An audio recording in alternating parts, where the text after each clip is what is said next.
खाना खा लो ना बेटा। हाँ। वो कहाँ से आई कौवे?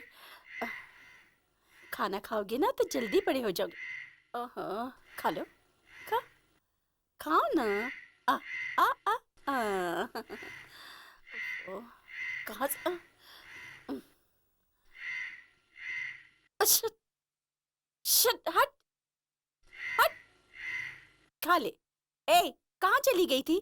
बच्चे को खाना खाने में कौवा परेशान कर रहा है, तुझे कब से ढूंढ रही हूँ। कहाँ चली गई थी तू? कपड़े धोने गई थी। ओहो, कितनी बार धोती है? ठीक से धोया कर। ठीक से धोई हूँ माँ जी। ठीक है, शाम को जल्दी आ जाना। क्या हुआ? अब क्यों यहाँ खड़ी है? मैं ये लकड़ी ले जा सकती हूँ क्या माँ जी? क्या लकड़ी चाहिए? हम क्या लकड़ी बांटने के लिए रखे हैं? हमारे चूल्हे में लकड़ी नहीं जलेगी क्या? बड़ी आई लकड़ी मांगने के लिए, चल जा। बहन जी, तुम 2-4 लकड़ी मांगने पे नहीं दे रही हो, उधर बोरी की बोरी चावल लोगों में बांटा जा रहा है। हाँ, तू इधर सूखी लकड़ी देने में सोच रही है और उधर ट्रक भर भर के अनाज बांटा जा रहा है। जो हाथी बांट रहा है तुम उसका ख्याल ही नहीं रखती। लेकिन तू पूछ रहा है, उसका ख्याल रखती है। देख बेटा, तू अभी घर का खाना खा रहा है, आगे चल के तुझे मांग मांग के खाना पड़ेगा, समझे? बहन, गांव के लड़कों को पढ़ाने के लिए ये क्यों पैसा खर्च कर रहे हैं? वो लोग पढ़े या भैंस का दूध बेचे, इससे इनको क्या लेना देना? ये तो जो गांव में गरीब लड़की है, उनको शादी के लिए पैसे भी भेज रहे हैं। उन लड़कियों की शादी हो या ना हो, इनको क्या तकलीफ है? अरे कितना पैसा जा रहा है, मुझे कितना दुख हो रहा है, पता है तुमको? बात करता है। दुनिया में पैसे वाले दूसरों की जमीनों को हड़प लेते हैं, उनका पैसा लूट लेते हैं, मगर जीजा जी तो अपना ही पैसा लुटाते हैं और अपनी ही जमीन को दान तो करते कुछ हैं। लोग ऐसे हैं जिनको मरने के बाद दफन करने के लिए जमीन नहीं मिलती। हमको तो दूसरों की जगह की जरूरत नहीं है ना। अभी जीजा जी किधर गए पता है? वो सम्मेलन में जमीन दान कर रहे हैं।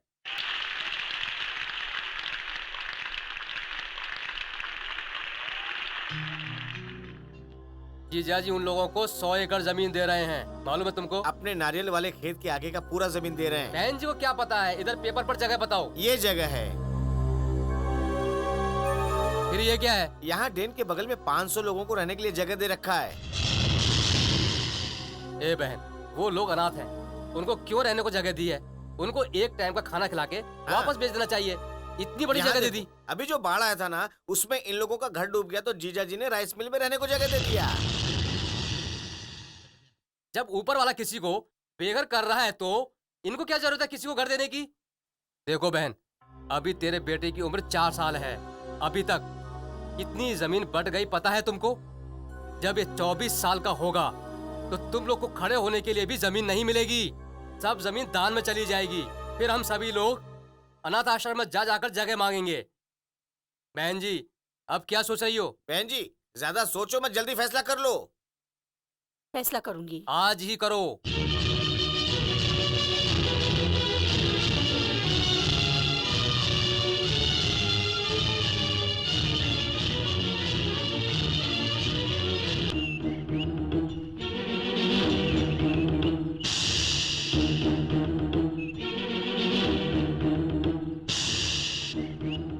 इस घर को तुम लोगों ने क्या धर्मशाला समझ कर रखा है, जो मुंह उठा के चले आए रहने के लिए? बड़े आए मुंह उठा के रहने के लिए। निकल जाओ यहाँ से, निकल जाओ, निकल जाओ। क्या है तुम लोगों का? ये नहीं है, वो नहीं है, खाने को नहीं है, पहनने को नहीं है, माँ बीमार है, बाप बीमार है, ये सब बहाना करके अब इधर मत आना। और अगर आइंदा कोई इधर आया तो उसका हाथ पैर तोड़ के रख दूंगी। चलो भागो यहाँ से, भागो, भागो। क्यों मुनीम, ये सब तुम्हारा किया हुआ है ना? साहब भूल गए तो तुम इन्हें याद दिलाते हो। ये जायदाद अनाथों की या तेरे बाप की? मैं तुम्हारी उम्र को देखकर कुछ बोलती नहीं तो मैं तुम्हारी इज्जत उतार देती। कल से इस घर के दरवाजे की तरफ कोई नहीं आएगा, समझे?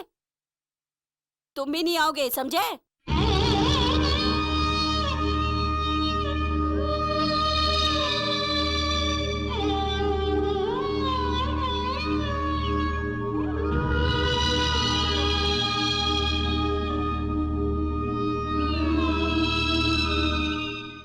मुनीम जी, जी कल से सबको अपने फार्म हाउस पर बुलाइए। जी आप भी वहां आ जाइए। ठीक है साहब।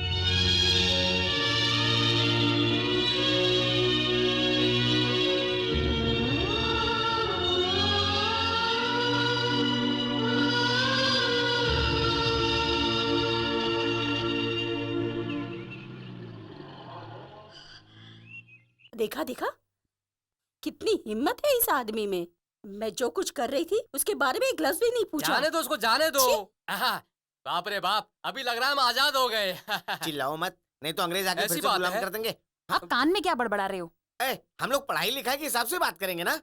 हमारे पेट में जो आपका वारिस पल रहा है उसके लिए आप पाप कर रहे किस हैं। पाप न्याय की बात कर रही है? हमने कितना पाप किया पता है तुझको? एक परिवार को जीने के लिए एक परिवार को खत्म होना ही पड़ेगा। जायदाद का मालिक तो बाहर चला गया। मालिक तो हमेशा बाहर ही रहता है, जो अंदर रहता है वही राज करता है। अगर उंगली में घाव हो जाए तो पूरा हाथ थोड़ी काटते हैं। उधर तेरी औरत डांटेगी इसलिए तुमने सबको यहाँ बुलाया, मगर हर चीज की एक हद होती है। तो मैं क्या करूं माँ? मैं भी उसी की तरह उससे झगड़ा करूं? आप भी तो उससे बचने के लिए मेरी तरह यहाँ आ गई हैं। हम लोग गांव वालों की तकलीफें दूर करते हैं, हम अपनी तकलीफें किसी से नहीं बताएंगे। छोड़िए ना माँ, आप तो उसको जानती ही हैं। तुम्हारे डैडी के पास लोग कुछ न कुछ मांगने आते थे। उसने जब से सबको भगाया तब से तुम्हारे डैडी भी फार्म हाउस पे रहने लगे थे और इधर फिर से गरीबों की मदद करना शुरू हो गया था। तुम्हारी माँ इधर उधर आकर तेरे डैडी की मदद करने लगी। ये देख, सोलंकी और चार्ली ने भी गांव में गलत खबर फैला दी थी। वो खंडाला स्टेट के बगल में जो अपनी खाली जमीन है ना, हाँ मालिक, उसी को दे देंगे। वो जगह तो आपने अनाथ आश्रम को दे दी थी मालिक, मगर लोनावला वाली जगह का 4 एकड़ जमीन खाली है। उस जगह पे स्कूल बना देंगे तो गांव के बच्चों को परेशानी नहीं होगी। अच्छा,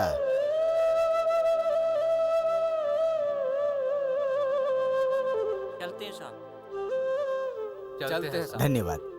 मालिक, अच्छा साहब। खाना बन गया है, सबको खाना खाकर जाने के लिए कहिए। तो फिर आप लोग खाना खा के जाइए।